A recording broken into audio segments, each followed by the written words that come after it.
ఈ వీడియోలో మనం పరిటాల సునీత గారి గురించి తెలుసుకుందాం.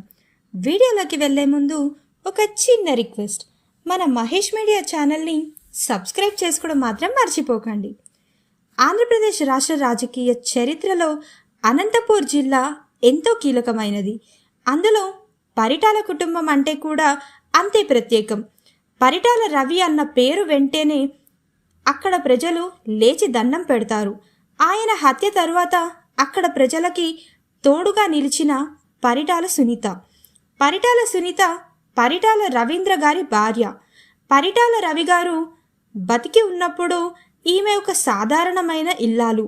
భర్తని చూసుకోవడం, ఇంటికి వచ్చిన అతిథులకి మర్యాద చేయడం తప్ప మరేమీ తెలీదు.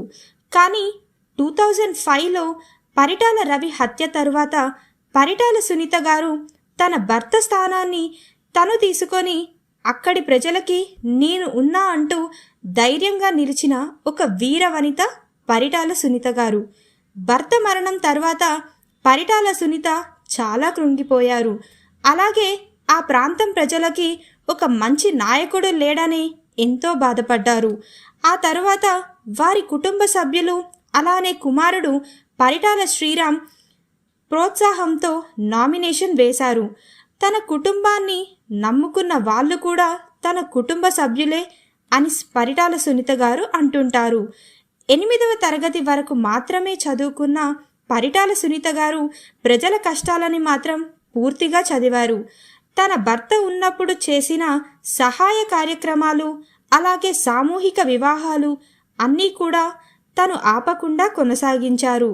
ప్రజల కోసం తన ప్రాణాలను వదిలిన తన కుటుంబ సభ్యులను చూసి గర్వపడుతున్నాను అని సునీత గారు అంటుంటారు. చంద్రబాబు గారు తనకిచ్చిన మంత్రి పదవి ఒక హోదాలో కాకుండా ఒక బాధ్యతగా స్వీకరించి మంచి పేరు తెచ్చుకున్నారు పరిటాల సునీత గారు. పరిటాల కుటుంబంతో నారా మరియు నందమూరి వారికి చాలా దగ్గర సంబంధం ఉంది. పరిటాల రవి హత్య తరువాత చంద్రబాబు గారు వారి కుటుంబానికి అండగా నిలిచారు. ఇక ఆమె రాజకీయ వారసుడిగా పరిటాల శ్రీరామ్ను కన్ఫర్మ్ చేశారు. ఇప్పటికే పరిటాల శ్రీరామ్ ప్రజలతో మమేకం అయ్యారు. నియోజకవర్గ ప్రజల్లో మంచి పేరు సంపాదించుకున్నారు. ఈ వీడియో కనుక మీకు నచ్చినట్లయితే ప్లీజ్ సబ్స్క్రైబ్ అండ్ షేర్ చేయండి. నోటిఫికేషన్ కోసం బెల్ ఐకాన్ని క్లిక్ చేయడం మాత్రం మర్చిపోకండి. Thank you.